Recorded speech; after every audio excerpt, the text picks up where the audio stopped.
Okay. Hey, everybody. Always Bookin Comedy. I got Travis Shearer. Am I saying that right? Yep, Sheer is right. Yeah, Shearer is correct. yeah. Awesome to have you, man. Where are you joining us from today? I am joining you from the basement in my basement in Seattle, while my kids are going to be playing above me and making a lot of noise. So always All good. right. Yeah. So Seattle, Washington. Love it. Mhm. Did you start comedy in Seattle? Yep, that's where I started. Yeah. Nice. Tell us about your origin story, how you got, why did you start comedy? Something I wanted to do a long time ago. I'm 40 now. I started only about 5 years ago. And when I was in college, I went to college up at the border in a town called Bellingham. It's basically like a half hour from the Canadian border. And when everybody went on Wednesdays to cross the border to drink, because you could drink at 18 in Canada. And I went across the border to go see comedy shows. So I went to go to all the Vancouver clubs and all the theaters to go see shows. And it was something I always wanted to do. And just never had the balls to do it until I turned like 34, 35, and then decided I'm going to do it. And I took a class. I'm one of those guys that took a class because I Nice. thought I was, Was it in person? yep, it was in person. I thought I was going to be terrible at it. I thought I was one of those people that really liked it, but was just awful. And I'd try it. I take the class, I try it, and I'd be like, I'm glad I tried it, but I suck. Right. Not a thing. I tried. I did the class, and I had a great time. And then I took it twice because I was that insecure. And so I took it again, and then I was like, I'll do an open mic or two, and I did an open mic after that, and it was great. And then I was like, I'll do another one. I did another one, and then it was terrible. And then I was like, I'll do a couple more, and that's kind of how it started. Yeah. That's that's awesome. Tell me more about the class. Was it like at a comedy club? Was this like a community college? No, so it was through a local comedian here named Peter Gray. He used to run the Seattle International Comedy Competition. Okay. He did it for years, for over a decade, and he would do classes. He was a professional comedian, and he had since retired and now started running a class. And it was like, how those classes go. It's like you meet four times. You meet once a week, like four times for 4 weeks, and then you do this show where everyone brings people. And then it's Yeah. a great show because everybody knows you, and they're like, they're just waiting to laugh, and you feel on top of the world, man. Nothing could prepare you less for what's going to happen after that. Yeah. That's awesome. That's great. Is anybody from that class still doing comedy 5, 6 Yeah. years later? Yeah, there are some people. There are some people who, I don't know if it was from one of the classes that I took, but I created a writers group after with people from those classes, and there's still some people around that are doing it. Some moved to LA, some moved around, but yeah, they're still Nice. doing it. Yeah. That's awesome. And so we'll get into this more later, but I assume, have you left the state of Washington to do comedy? Yep. I've done it Chicago, New York, um, and in LA, a couple places. Nice. Yeah. If you could go back and give yourself some advice after that first hot bringer show, what might you tell yourself? Oh, I mean, I would say to slow down. On uh, stage, like the way you're talking, or do you? Okay. on stage, slow down, and because I don't know, I feel like the first year, especially at least a year, you don't even hear people laughing. You're Yeah. just because you don't even know you. I mean, not only do you not hear it because it's an adrenaline rush, but you're also stepping on all of your stuff, Right. Yeah. and that was something that took me a little while Pause to for figure out. laughter. If you Right. only had three Exactly. words, Yeah. but it might not be there in the It might not beginning. be there either, and that's also why you need to listen, because if it's not there, you gotta do something else. Right. Yeah, That's funny. It doesn't help to have 100 jokes a minute if they aren't funny. that's right. That's a good lesson. All right. So tell me about a great booking win that you've had over the course of your comedy career, something you were excited about. Well, Here's the thing, like, my comedy career started much differently, I think, than a lot of people's. So, I when I started, it was only a few years ago, and I had like a 1-year-old. Okay. My wife had just gotten birth with our first kid, and, so I couldn't tell her, like, "I'm gonna go to an open mic and maybe get up." So you handle the kid. So, like, the biggest booking win I ever had was the only way that I could keep doing it is I got invited to do a somebody saw me at a open mic at a club at the I would say the biggest club in Seattle, which is now gone. It was the Comedy Underground. Um, and invited me to do a casino gig. Um, and it was across a ferry on the peninsula of Washington. So Uh, so wait, let me dig into this a little bit. So who was it that invited you? so his name is Chris Larson. He's a booker. He does a lot of stuff so Washington is basically three parts. There's the Eastern Washington, there's the mountains, there's Seattle, and then there's the peninsula. Okay. And it was on this peninsula that you have to basically take a ferry to get to, or drive all the way That's the around. casino, not the open mic where he saw you, right? Yeah, yeah, the Okay. casino is. So the open mic where he saw you, was he there looking for people or is he also a comedian? He's also a comedian, but he was there, just checking it out and looking for people. And Okay. he might even have been meeting or talking with Peter Gray, the class, because he was also always. Okay. But yeah, without him, because he saw me and he booked me to do this show, and then he started doing a deal with that class, and then bringing people in from there based on a lot of that kind of stuff. And without that, I would not have been able to keep going, because I would not have been able to keep the open mic life. It just wasn't possible. And so Right. I was able to get booked at a casino very early on, and then start hosting things based on that from that work, and then Nice. be able to, like, go out, know I was going to get up, prepare for it, and get something out of it too, get a little bit Yeah. paid. So, That's terrific. What do you so I'm sure you see a lot of comedy as well now. What do you think are some keys to hosting when you're the host? oh, be in the moment with the crowd. I think that's the first thing. Is we get so many people. I own a booking company now that has like 12 different venues, Okay. and I host me or my business partner host them all. We haven't really let other people host them yet, and the reason why is a lot of people, when they host thinking that the crowd wants to see them. Hmm. And that's a hard thing to do, because then you're not even acknowledging them, and you're not telling them what's going on. There are so many things, talking to the venue or talking to the booker about what they need from you is so important. It's so different, like, if you go up to Canada, for example. Canada, the hosts are so much more experienced. They're more experienced in the features a lot of times, and they know what they're doing, and they know how to bring the crowd in right away. And I'd say that just acknowledging the crowd, and letting them know what's going on, how they should act, what's gonna happen, and then getting them to laugh. Right. Yeah. That's an important transition. Right, yeah.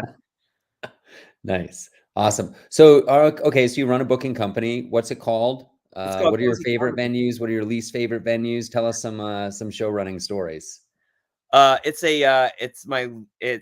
called Cozy Comedy. We started just a year ago, and Wow. the idea wasn't even to do shows at, like, restaurants, bars, all that kind of stuff, which is mainly what we do now. But it started with in Seattle. Seattle's a big tech place, and there's a lot of these really nice apartment buildings. Mm, It cost to have a one-bedroom apartment in one of these buildings cost the mortgage of my house. And yeah. these places have these huge spaces, these state of the art community spaces, and we would bring comedy shows into those spaces. And Do we they would have seats or are you bringing your own chairs? Depends. Some of them do, some of them don't, right? We do bring in our chairs if we need it. We bring in the lighting, we bring in a backdrop, we bring in the sound Tell me system. about the chairs real quick. This is a recent pain point for me. What do Oh, you have, like, a storage shed with a ton of chairs? How are the chairs working? so here's the thing, like with those places, you can get away with having essentially half the seating because they already have like fancy couches Yeah, and they already sure. have like some. So we only need like 35 seats to Okay. really to start to make sure that the room is full. Mhm. Right, because you can use the rest of their seating in a Yep. creative way and then kinda handle it. But, Yep. so they're all just in my shed in the backyard. And so they're just like folding chairs and you can Oh, yeah. get 35 of them into your car or van or whatever? Yep, just folding chairs so I can fit back in the back of my SUV, and we just drive them over. Yeah. Okay. Where did you get them? Do you remember? They're IKEA chairs. I Are they the Gund, Gunde? Probably, I couldn't Little tell little you. square, like, do you have the white or the black ones? The white ones. Okay. No, the black ones, we have the black ones. Yeah, You're the yeah, black ones. Okay. yeah. Awesome. Which Um, one broke on us once. Somebody was, like, leaning back, and then they oh, laughed, and it, like, sat them up, and then it, like, popped the bottom out, and then just they slammed into it right in the middle of the thing. Everybody's like, "What the hell happened to you?" that's hilarious. That's Yeah. cool. So you bring your lighting too? What kind of lighting do you have?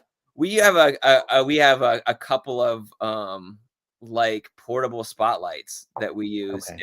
and they're not huge ones by design, so we can like, fix them in places that we need to fix them because not every place is the same, and not every Okay. place is great for lighting, so you have to, like, get Do you put creative. them on a tripod or you, like, hang put them on a shelf? So Just we'll put them anywhere, dude. We actually have, like, like, one of those T stands that you can hang them off of, but even that sometimes isn't great.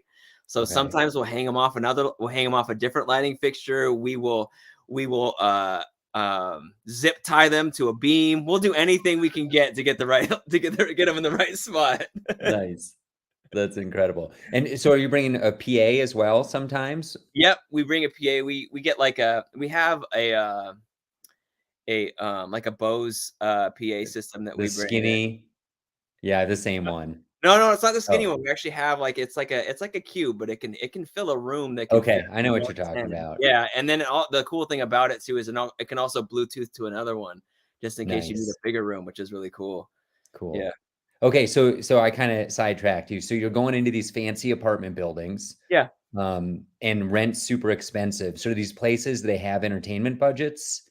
Is that The Are you charging for tickets? How does that work? it's like it depends on the building. Some of them they're like, yeah, you can charge tickets. Some of them will pay you up front.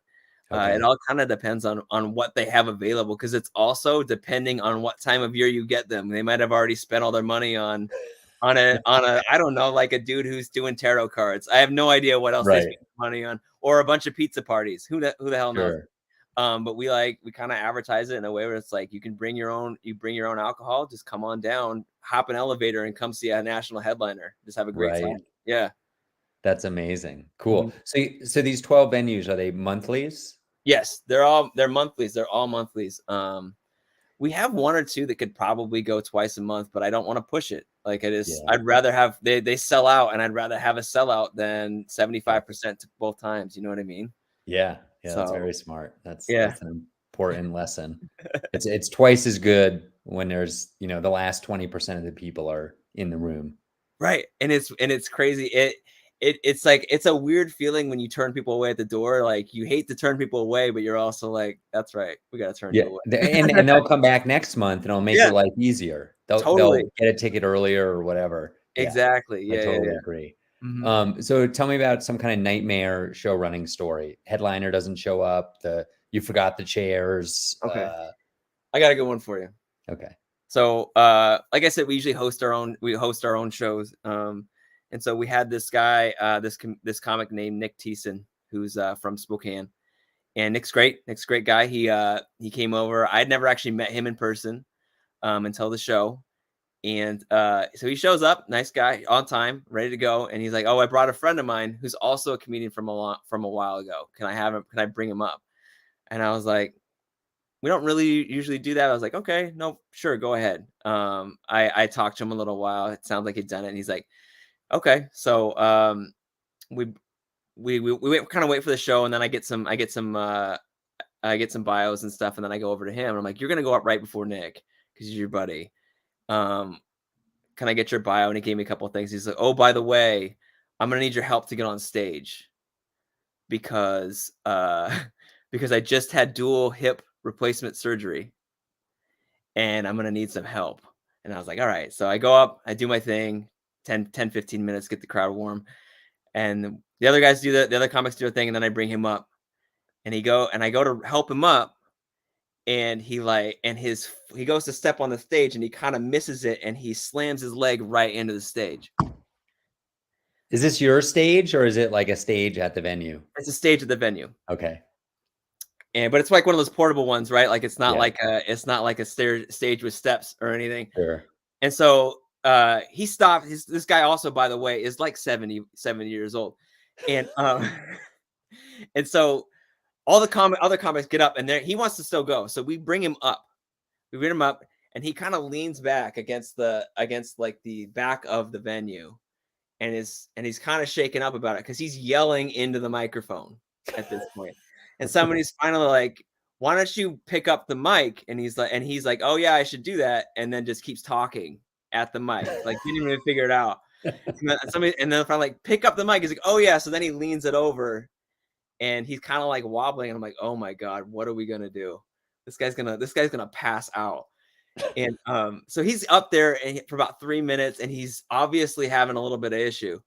And that's when somebody from the crowd motions over to me, and I'm like walking over there, and the guy's like, "Dude, this guy is bleeding."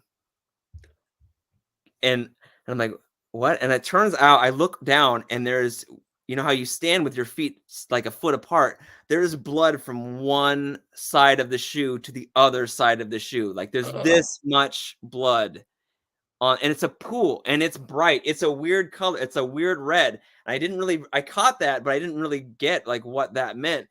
And so I was like, "Oh, what are we gonna do?" I have no idea what to do. It's like, "Should we call 911?" And I was like, "I don't know. He's almost done." Is the stage carpet, or is it a solid like No, a it's not carpet. It was like just I don't know what it was. Okay. It was a sleek surface, right? That Yeah, had a little okay. bit of grading so you wouldn't slip. Yeah. But like a plastic or something. Anyway, you could see it clearly, right? It's pooling, not soaking. It's definitely Right. pooling.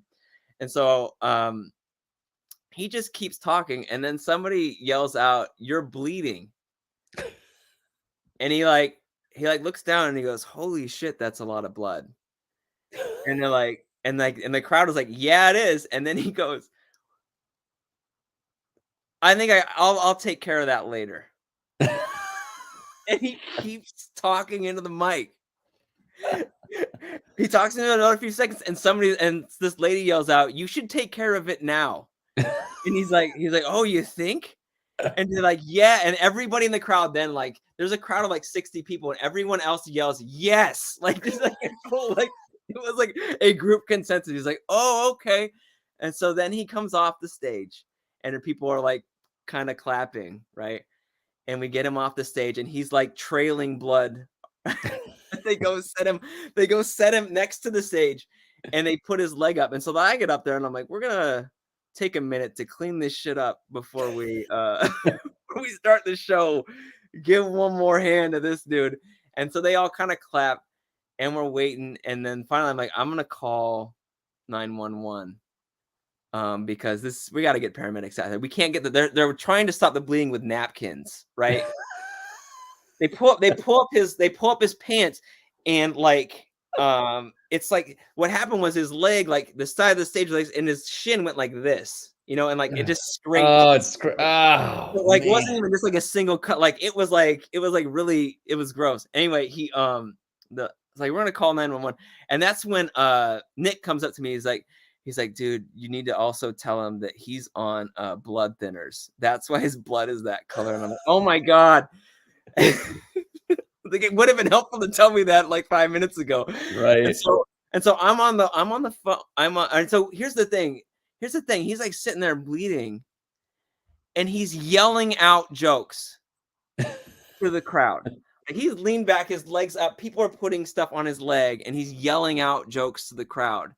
and who's not only half of them are paying attention anymore because they have a microphone and they can't see Right. him. He's sitting in a chair. And at this point, I'm going outside because I can't hear myself. I'm calling 911, and they ask me, and I tell them, like he's on blood thinners, whatever. And then I come back in, and somebody had handed him the microphone. Oh. And I was like, who gave this guy the mic? And This now is after you got up on stage for a yes, host interstitial, and we're like, we're gonna clean up this yeah, mess. that But was after. before you introduced the headliner. Yes. Okay. And so he's like doing like the restaurant or the bar people, like the staff at the bar are like wiping up his blood. And they're like cleaning him up, and he's still trying to yell out jokes while leaning back in this chair with his leg up, and it's just dripping blood. And somebody gave him the microphone. I don't understand it. Anyway, so then he stopped. So I need to get the mic back from him. We got to get this thing going. And so I kind of stand over next to him, and I was like, okay, I'm gonna get the mic back from him. And he like would not pay attention to me. He's still at this point, he's already done like 10, 15 minutes. He was only supposed to do 5, and he had this accident. And I like, I don't know what to do. And then finally Nick yells over him, hey. And just like he's like, knock that shit off. He's like, okay, and he hands the mic back. And I'm like, okay, let's get started. Oh man. And so here's the final thing. Like the show actually went fine. Nick did a great job. And then we have to walk this guy out to his car because he can't walk anymore because he's in such pain, and he already had that. He had the hip surgery, right? And so I talked to the owner after the show, and he was like, "Oh, you brought him in?" And I was like, "Yeah." He's like, "He's banned here." The guy who brought it to the guest that was not allowed in the place, and he was like sneaking on stage, and this all happened. Unbelievable. That was it. That was how That's I knew. show running. Yeah, that's show running right there. That stuff happens. All right, let's transition into you going out and performing for other showrunners. Sure. Any crazy road stories? Any good times, bad times, fun Yeah, stuff on the road? I did this. One of the first corporate gigs I did was out in Alaska. They flew me out to Alaska. Wow. Which was a really sweet game. It was for this property management company, and they said it was for a Christmas party. It was for the Christmas party, and so they flew me out, and they're like, "It's gonna be a great time." And then I show up, and they get me in the car to go to the hotel, and they're like, "We got a couple things to tell you. Nobody knows you're coming." Perfect. Which is That's like what we love. Just a little ambush comedy, no big deal. Yeah, just everybody loves it, right? And then I was like, okay. And they're like, the only people that know are me and one other guy. And here's the thing. Usually we have like the president or the owner of the company gets up and gives this speech about how the company's doing, and then he does like 20 minutes of jokes, and they're awful. And we are going to have you go up instead of him to do the jokes. And I was like, okay. So then they brought me out for the hotel, and then I can walk over to this place where they're doing the show. And I walk over. It's this vintage car, really nice like car museum with vintage clothes, and they didn't turn off any of the lights. So everyone's just kind of looking around all this cool stuff, right? And like, oh, here's the thing. You're going on before dinner. They're gonna do dinner right after you. And I was like, okay, not great, right? Sure. And then they go, okay, and we just told the president of the company what's gonna happen. And I look over, and the dude is not happy like, at all. He wanted to do his jokes. And so he goes up there and he gives his little speech, and then he says one or two of his jokes, and then he goes, listen, everybody, we got a professional coming in. And he's like, so if this goes poorly, you need to blame, and they named the dude who hired me. And he goes, here's your professional, Travis Shearer. And that was my intro. Unbelievable. It's incredible how important an intro is. I know, right? That was it. And that was what I got. Like I have no confidence in this guy or the guy that hired him. You know what I mean? Like, yeah. And let's bring him in. And so, like, I don't know. It was awful. That was like, I mean, the only thing worse would have been if he said, hey, just so you know, the only thing between you and dinner is this next guy. Yeah, pretty much, right? You and prime rib is this next guy. You can smell it. It's right behind you. It's getting cold. Yeah. We're gonna let it get colder while this guy performs. Yeah. Dude, it was so after I mean, like, I only had a third of the audience that did not care because you know when you get surprised, people get surprised by comedy. Like half the people in the place were just like this when they heard there was a comedian. You know, like they just crossed their arms. And so I did my set, whatever. And then somebody came up and they're like, I'm a comedian from here. And if they would have asked me to do this, she also works at the company. She's like, if they would have asked me to do this, I would have said hell no. I wouldn't even had to come. She's like, I already knew. Right. Oh man. Cool. All right. This is a live event. If anybody watching right now has any questions, pop them in. We're gonna start landing the plane. Wrap this up. Travis Shearer from Cozy Comedy. You've been great. Who's a comic you've booked that you've been really excited about, or maybe that's coming up? Oh, so we have Kyle Kinane coming. Big name. I know. Big name. He's the biggest guy we've worked with. He's coming to a show in Olympia on April 14th. And we are Cool. so I've been excited. to Olympia. What venue do you have in Olympia? Capitol Theater. So it's about Oh, it's like a 750 seater. It's like gonna be a whoa. big thing. How does that work? You rent it out for the night? Yeah, we rented it out Okay. and we're like, I don't know, we're a couple hundred tickets away from selling it out. It's actually going really well. You know, like Incredible. yeah, we are so excited for this thing. That is so cool. And now in that situation, are you doing any of the lighting, stage, chairs? Like they take care of everything? Oh yeah, they take care of everything. They take care of everything. And most of the venues we do, it's only in the private stuff that we do with like the apartment stuff that we Yeah. have to do. Do Yeah. do you get the marquee? Do they have a marquee outside? Yep. Oh wait. Yes, they do have a marquee, and yes, we do get the marquee. Yeah. Okay. Did you have to like specify what it was gonna say, or they just riff It's just and wing it? they're just going to use the title of the show, which is basically Kyle Kinane Live, you know. So Okay. yeah. Got it. Cool. All right. We do have a question from the Yeah. Carolinas. Great. Besides money, are there any other perks that help you book talent? It's a great question. Yeah, I mean, like there are, I mean, there are the ones that are of monetary value, right? Like you can get free drinks, you can get food. It's always easier if it's a place that's near the city or where they live. Like we book some people from Portland, which is about 300 miles away, or no, about 150 miles, 120 or 200 miles away. And like, so we have some rooms that are cheaper for them to get to.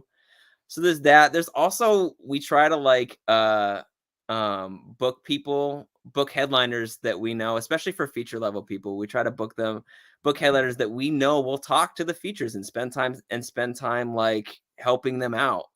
Like we cultivate really good relationships with those type of headliners. So there's that kind of thing. I'm not sure I understood that. What do you cultivate your relationship with the features or the headliners, or you With groom the features to become headliners? we try to get, I mean, like we try to like, I don't really know how to say it because it's obviously it's a business, but we try to keep as professional a relationship we can. And we hire headliners especially that we know really enjoy talking comedy with comedians. Got it. Okay. So it's a good experience for the features So it's a great experience. because the headliners are social. They're not hiding out in their hotel room or whatever. Right. And we It's gonna also, be I think there's also like there's a reciprocal thing for that too, is headliners can find good features that open for them at other places at our shows. got it. We I we see what you're saying. we Yeah, yeah. place professionalism almost up there with being funny. So like obviously you want to be funny, but Yep. like if people do not people who have to audition, features have to audition for us, and if the audition starts before they get on stage, and if we can't Sure. trust them to do it, we don't hire them. Yeah. So that's one thing I think that headliners notice about us too. Nice. Yeah, So the show runs like a well-oiled machine. hopefully, yeah. Yeah, hopefully. Not Or not a bloodied.